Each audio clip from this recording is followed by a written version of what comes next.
All right, hola, bienvenidos, welcome back to the channel. If you're new here, please subscribe, like, comment for more videos and tour reviews like this. So in today's video, I finally get to try out the new subcompact lineup from Milwaukee. They sent over the, basically this is the M12 subcompact and brushless 2-tool combo. So you get their regular drill here and you also get their impact. So this is the 3494-22 and it is a lot shorter in length, and we'll compare that to the other drills that we got, and also lighter, 0.3 pounds lighter on the impact. And like I said, brushless motor. Also comes with red link. So since it's the kit, you do get the little drill pouch to hold them in. Nice little kit. You get the obviously the M12 charger and two of their 2.0 batteries, right? The regular ones that always come with it. And we got these little guys right here. Feels very good, super light. And for the guys that might be doing lighter work, and including the trade that I do light commercial HVAC. Shouldn't even been using my impact half the time because I'm just taking off screws. I might be drilling some holes here and there. It's mostly for screws. So we're gonna take it to the test. I like to have an impact because some screws can be stubborn. Sometimes we need to drill out these holes for different things with drill bits, drive screws into metal, or actually use a step bit and drill through that panel that we need access to or to run something through. So come with me real quick. I'm going to do a comparison of the old and new drills, the subcompact with the other lineup that I have. So these are the drills that I have. I don't have every drill that I can compare it to. So I have the new subcompact set right here. I have my older, this is the latest gen M12 fuel impact. And this, I don't have the drill that came with it. I have the hammer drill here. It's a fuel as well. And then I got the M18 brushless impact. So compared to, let me put a battery in this one. Compared to your standard impact, that is quite a bit different in size. There's a difference, right? Much smaller all around, thinner as well. You get one single light here. This triple light or LED light right here was really nice. It lit up very well. This one does not light up that well. Yeah, there you go. I'll show how much light that one gives, but it's not much compared to the regular impact. So there are going to be some drawbacks. And again, I would always put this on one if I was just removing screws, going about my everyday work. This one, you have to have trigger control. You can kind of hear the different, like when it changes speeds. So trigger control on this. Don't want to strip out your screws if that's what you're using it for. A battery indicator on top. So also this has that quick connect feature. You put it on and then you pull the collar to take it off. Very simple. I have drills that work like this before, so it's not a big deal to me, but if you put that in there, it's not gonna stay.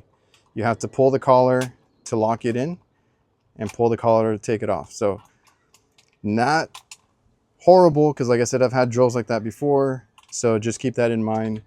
If you're just used to, you know, really quick changing out your bits, you gotta remember to pull that collar on there. And then I got the hammer drill here. It is comparable to the others. So this subcompact drill driver here is, obviously it's brushless. It's not a fuel, but pretty good size for what it is. And then just comparing it to the big boy, the big M18. All right, so we got our drills laid out right there. Now it's all fine and dandy if you just want to compare.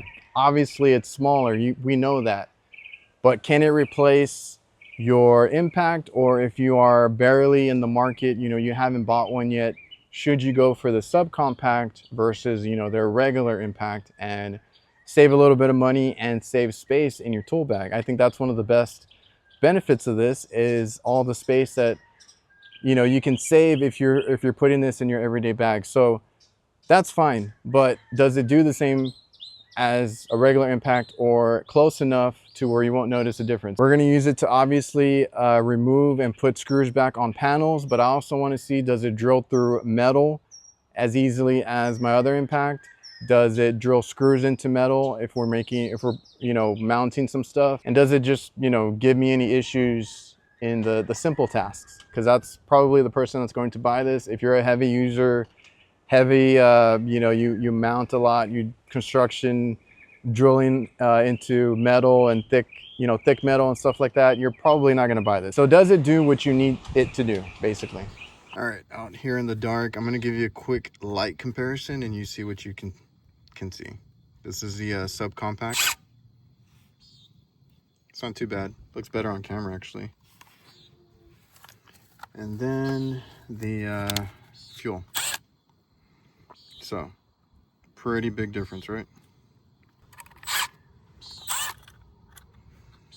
So yeah, having those 3 LEDs on this one when I had gotten it was a super nice upgrade. So that's the difference there. By Milwaukee. See how it does.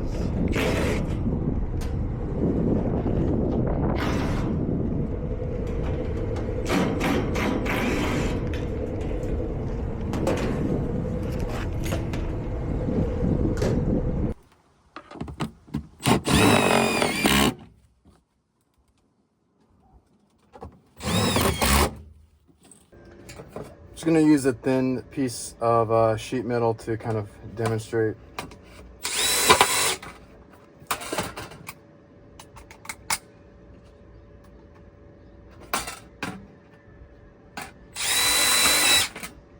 So pretty easy to go through sheet metal or thin metal.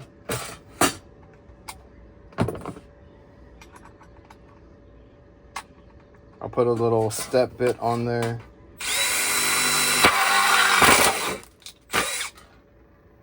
That went through all the way pretty easy. I don't see it having an issue. I don't have any thicker metal. We're not doing any installs this week, but I think it'll do just fine. Also, I've been using this 2.5 high output over a week or so, just never put a dent in the battery. All right, so I wish I would have had this impact a couple of weeks ago when I was mounting TVs. So we're taking some of those screws, or 1/2 inch, and these are used to go through studs, you know, things like that. So we got the impact here.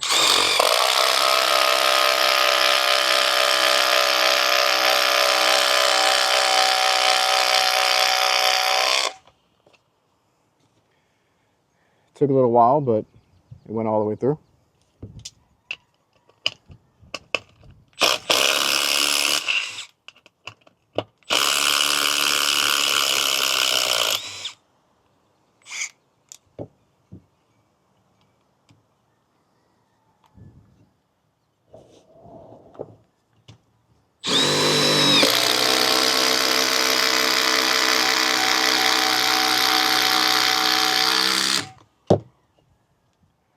So I mean, it's an impact. It gets the job done. And I think I've heard this before. It's more of a want versus a need. So if you're in the market for one, what I'm saying is, this is something that you might pick up as, if you're looking for a second impact, a backup drill, or something that is the lightest, saves the most space, and is a little bit cheaper. This is the impact that you can grab, versus you want all the power in the world. The fuel is still the better option for, you know, driving screws, drilling holes, anything that you would need that kind of power for. This, it comes in just right underneath that. It does do the job. It can drill in. Like for me, this was kind of a test here, drilling into like a stud type of deal, mounting stuff in the house. That kind of thing, and it did well. It does fine. It might just take a few more seconds to do, but it can do it. And yeah, if you haven't bought one yet, I would say this is for somebody that just wants to get something super small for the tool bag and that maybe wants to save a buck. This is still like a backup. I'm going to be using it in my service bag because it is smaller. We'll see if I run into any issues with it, but for the most part, if I need a bigger drill, I have bigger drills. So this wouldn't be my only option or the first option. All right, so I hope you guys enjoyed the video. Hopefully that was helpful. If you have been looking at this kit or just either of these drills, I think that subcompact is really nice. I've been using it for a little while now. It is much lighter, a lot smaller. I have it in my tool pouch, so size does matter for me to where I can fit it in, you know, in the tool bag and not have it take up too much space. There are a couple of drawbacks. It's just the trigger control, right? I'm so used to putting it on a certain number, and I usually have it on 1 or 2 at the most, unless I need that third speed for, you know, that stubborn step bit that I need to drill something through. And I also use the drill function a lot when you're gonna drill in a screw somewhere and you want it to slowly ramp up. I do use that function too. So I just got to get used to the trigger control because I'm so used to just kind of driving those screws in on a low setting. Now I got to actually pay attention to how much pressure I put on there. And also, you know, the little chuck where you're putting your bits in, you got to remember to pull the collar, push it in to lock it in. If not, you're gonna drop them, right? So I've had a drill like that before, so I'm kind of used to that. It's just, I got used to it again, wasn't a big deal. And I usually keep just a flip bit on there, right? Just a little quarter inch, 5/16 flip socket. Don't take it off that much unless I'm actually gonna drill something, but I think I'd rather use an actual drill for some of those like tasks on installs where we're drilling a lot of things. So it's up to you, make your own decision. I hope this was helpful. Like I said, remember to like, comment, subscribe, all that good stuff. See you guys.